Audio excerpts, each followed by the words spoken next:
ఎందుకంటే గతంలో తెలుగుదేశం పార్టీ ప్రభుత్వం చేసింది, ఆ చేసిన దాన్ని ఆ ప్రభుత్వం చెప్పుకోలేని సమయంలో, మంత్రులుగాను శాసనసభ్యులుగాను చెప్పుకోలేని సందర్భంలో లోకేష్ బాబు అనే వ్యక్తి యువగళం పాదయాత్ర ద్వారా ప్రజలందరికీ కూడా వివరంగా చెప్పి యువతని, ఆ రోజు జగన్మోహన్ రెడ్డి గారు మామూలుగా ఎన్నికల ముందు ఆయన ప్రతి సమావేశంలో కూడా ప్రత్యేక హోదా తీసుకొని వస్తాను, 25 మంది లోక్సభ సభ్యులు నాకు ఇవ్వండి అని చెప్తే నమ్మి యువత ఆ రోజు అతనంట ప్రయాణం చేసింది.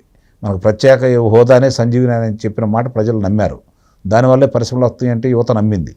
కాబట్టి గంపగుత్తుగా ఆ రోజు జగన్మోహన్ రెడ్డి గారికి యువత వెళ్ళిన మాట వాస్తవమే. తిరిగి మళ్ళీ యువత తెలుగుదేశం పార్టీ వైపు మళ్ళటానికి మాత్రం నిస్సందేహంగా లోకేష్ బాబు గారి యువగళం పాదయాత్ర తోడైంది. ఎందుకంటే ఆయన వివరంగా చెప్పాడు, గతంలో ఎన్ని ప్రభుత్వ ఉద్యోగాలు వచ్చినాయి, మామూలుగా ప్రైవేట్ సంస్థలకు ఉద్యోగాలు వచ్చినాయి, ఇవన్నీ వివరంగా చెప్పేశాడు.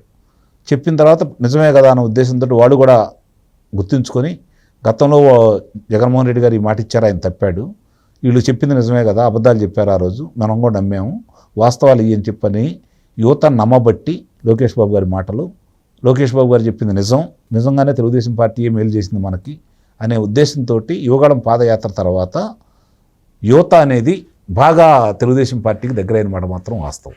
ఇప్పుడు ఒక యువత, మహిళ, రైతనే కాకుండా అన్ని వర్గాల వారు కూడా చంద్రబాబు నాయుడు గారికి నీరాజనాలు పడుతున్నారు. ఈరోజు పరిస్థితి ఎలా ఉంది అంటే, ఆంధ్ర రాష్ట్ర పరిస్థితి వరకు షణ్ముఖ్ గారు ఒకటి చెబుతున్నాను, గుర్తుపెట్టుకోండి మీరు. రేపు పొద్దున శాసనసభ కావచ్చు, లోక్సభకు కావచ్చు పోటీ చేసే అభ్యర్థులు తెలుగుదేశం పార్టీతో కలిసి ఎవరు ప్రయాణం చేసినా కూడా ఆమోదించి ముందుకు తీసుకెళ్లే విధంగా ఈరోజు ప్రజలు ఉన్నారు. కారణం ఏందయ్యా అంటే, చంద్రబాబు నాయుడు గారు కావచ్చు, లోకేష్ బాబు గారు కావచ్చు, పవన్ కళ్యాణ్ గారు కావచ్చు, ఏది చేసినా ఇప్పుడు రాష్ట్ర ప్రయోజనాలకి, మన భవిష్యత్తుకి డోకాలేని విధంగా, మన భవిష్యత్తుకి భరోసా కల్పించే విధంగానే వాళ్ళ నిర్ణయాలు ఉంటాయి అని చెప్పని ప్రజలు నమ్ముతున్నారు.